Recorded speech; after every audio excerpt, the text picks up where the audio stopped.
1982 ಅಲ್ಲಿ 247 ಪ್ಯಾಸೆಂಜರ್ಗಳೊಂದಿಗೆ ಒಂದು ವಿಮಾನ ಇಂಡೋನೇಷ್ಯಾದ ಮೇಲೆ ಹಾರಾಡ್ತಾ ಇರ್ತದೆ. ಆ ಹಾರಾಟ ಸಂದರ್ಭ ಪೈಲಟ್ಗಳಿಗೆ ಫ್ರಂಟ್ ಅಲ್ಲಿ ಏನೋ ಒಂಥರ ಬ್ಲೂ ಕಲರ್ ಫಾಗ್ ತರ ಬರೋದನ್ನು ಗಮನಿಸ್ತಾರೆ.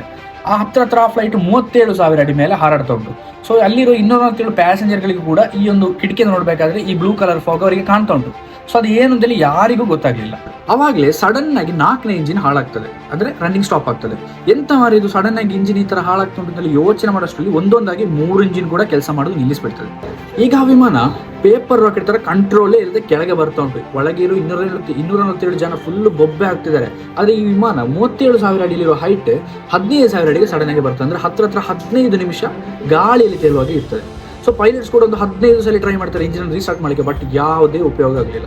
ಸೊ ಈ ವಿಮಾನ ಯಾಕೆ ಹೀಗೆ ಆಯ್ತು ಅಂತ ಹೇಳಿದ್ರೆ ಕಾರಣ ಎಂತ ಹೇಳಿದ್ರೆ, ಇಂಡೋನೇಷ್ಯಾದಲ್ಲಿ ಹತ್ರ ಒಂದೊಂದು ತಿಂಗಳಿಂದ ವಾಲ್ಕೆನ್ ಒಂದು ಬ್ಲಾಸ್ಟ್ ಆಗಿ ಹೊಗೆ ಬರ್ತಾ ಇರ್ತದೆ. ಸೊ ಅದರಲ್ಲಿರೋ ಕೋಲ್ಡ್ ಡಸ್ಟ್ ಇಂಜಿನ್ ಅಲ್ಲಿ ಹೀಟ್ ಆಗಿರೋ ಇಂಜಿನ್ಗೆ ಬಂದು ಮೆಲ್ಟ್ ಆಗಿ ಇಂಜಿನ್ ಅನ್ನು ಜಾಮ್ ಮಾಡಿರ್ತದೆ.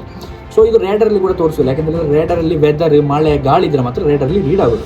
ಸೊ ಈ ವಿಮಾನ ಹತ್ರ 12,000 ಅಡಿಗೆ ಬರ್ತಾ ಉಂಟು. ಇಂಜಿನ್ ಅನ್ನು ತುಂಬಾ ಸಲ ರೀಸ್ಟಾರ್ಟ್ ಮಾಡಿದ್ರೆ ಸಡನ್ ಆಗಿ 4ನೇ ಇಂಜಿನ್ ಸ್ಟಾರ್ಟ್ ಆಗ್ತದೆ.